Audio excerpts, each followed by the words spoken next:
Earlier this year, Apple's AirPods 2 were released.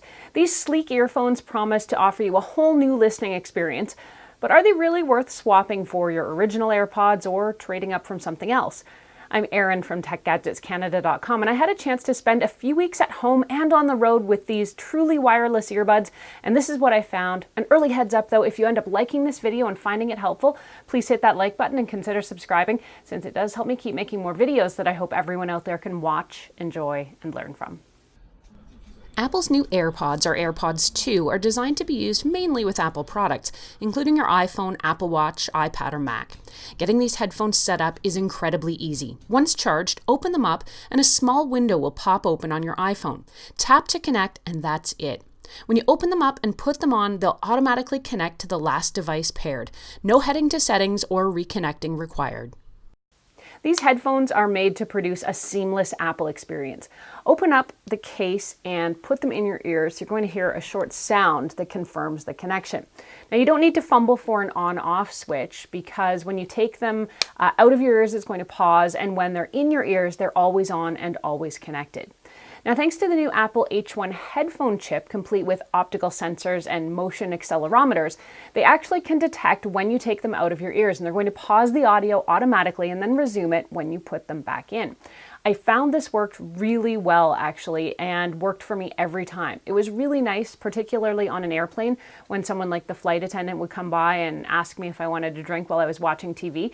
I didn't need to fumble for the pause button or grab my phone or my tablet to stop it. I could just pop the earbud out, have that quick conversation, and then resume listening. If you choose to use only one earbud, the AirPods 2 can detect that as well, and they're going to readjust the sound to give you the best listening and talking experience using just that one bud. Now, are you wondering how you adjust the volume? Yes, you can adjust it on your iPhone or tablet, but you don't need any controls, because with the AirPods 2, you can ask Siri to raise or lower the volume for you, so you never need to take your phone out. A double tap on each of the earbuds can be configured to do things like skip tracks or play or pause or even summon Siri. Of course, the AirPods 2 storage and carrying case doubles as a charger, allowing you to charge on the go, but it can also give you several hours of charge in just 15 minutes. For full charges, you can plug it in using the dedicated Lightning plug. You can also charge your wireless charging case with a Qi certified charging mat. Just be sure to place your case on the charger with the status light facing up and with the lid closed. The status light should show the current charge level for about 8 seconds. Here's the battery life you can expect with the new AirPods. With multiple charges in the case here, you'll get more than 24 hours of total listening time, or about 18 hours of talk time. Your AirPods themselves, the buds, will run for about 5 hours of listening time, or 3 hours of talk time on that single charge. If you charge your AirPods for about 15 minutes in the case, you'll get up to 3 hours of listening time or 2 hours of talk time. That's sort of the fast charging feature. You can check the charge status of your AirPods at any time, whether it's on your iPhone, your iPad, or your Mac, and here's how to do it. On your iPhone, open your case lid with your AirPods inside and hold the case close to your device. Wait a few seconds and you'll see the charge status of your AirPods. You can also check the charging status with the batteries widget on your iOS device. The charge for your case appears only when at least one AirPod is inside the case. To access it, just swipe to the right from your home screen. Your AirPods can be used with multiple devices, including your iPhone, iPad, and Mac computers, and yes, even non-Apple devices, but you can only have them connected to one device at a time. Now, this is a huge oversight in my opinion. There have been headphones out there for years that'll stay linked to multiple devices, like your phone and a tablet, or your phone and a computer all at once. But with the new AirPods, you need to physically switch between the devices. The AirPods will connect to your iPhone and your Apple Watch at the same time, and sound can automatically switch between them. But if you want to swap another Apple device, you basically need to go into the Bluetooth settings and tap to connect them, and that's of course assuming you've already set them up on another device.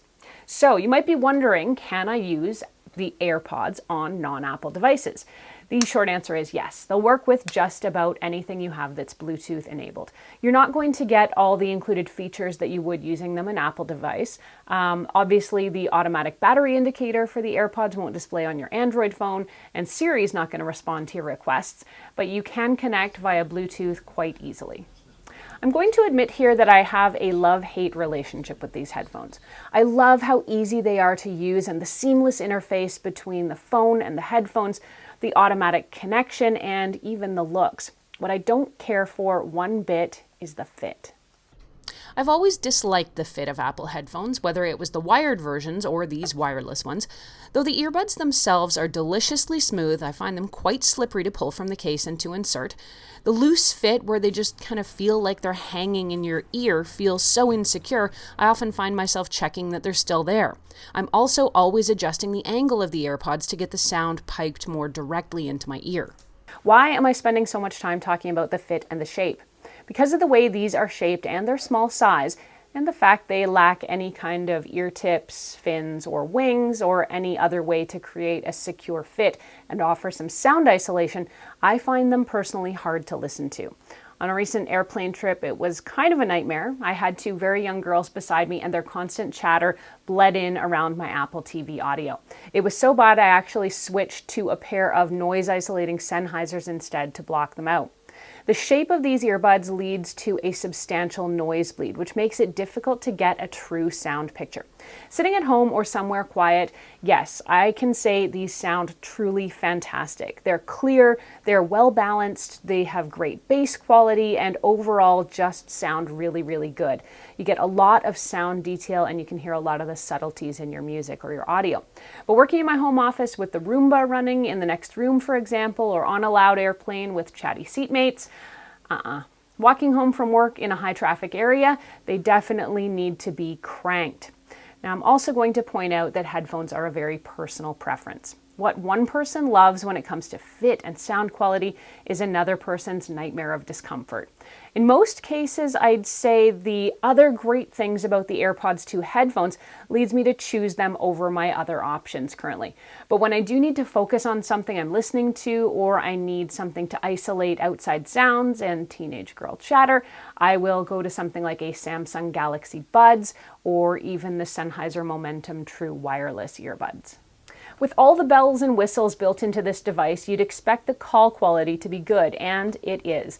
While other truly wireless headphones can be staticky and hard for others to hear, the Apple AirPods 2 deliver clear, reliable call quality. I'm constantly pleased about how good they sound and how easy it is to pick up a call on my AirPods. Wondering what the main differences are between the original AirPods and the new AirPods 2? AirPods 2 have an updated sensor chip for improved stop and start and those one earbud adjustments. There's slightly increased talk time thanks to that improved battery life. Siri is now voice activated rather than touch activated as well. Overall, the Apple AirPods 2 have some improvements in technology, integration, and ease of use that was lacking in the original model. The significance of these updates, though, depends on the person who's using them. The most outstanding features for me include that update to Qi wireless charging and the voice-activated Siri integration. It is important to note that the AirPods 2 also come at no small price. In the Canadian App Store, the listed price is $269, and yes, that is a pretty big chunk of change for a lot of us. In short, if you already have the original AirPods, you're probably not missing much if you don't upgrade right now. If you are already a fan of Apple's wired headphone design and the shape, you're definitely going to be happy if you upgrade from those to the AirPods 2. If you also love the seamless Apple experience and having that across all your Apple devices, you will definitely fall in love with the new AirPods. If you're looking for big leaps in technology and user experience, though, my advice is to wait and see what the third generation brings. If you want to read more about the Apple AirPods 2 or other Apple tips and tricks, head over to techgadgetscanada.com, where I've posted a full write-up and a bunch of other content as well. Thanks so much for watching this video. If you liked it, please hit that like button and consider subscribing, since it does help me keep making more videos that I hope everyone out there can watch, enjoy, and learn from. I'm Erin. You can find me on Twitter or Instagram until the next time, at ErinLYYC. You can also catch me at facebook.com/techgadgetscanada.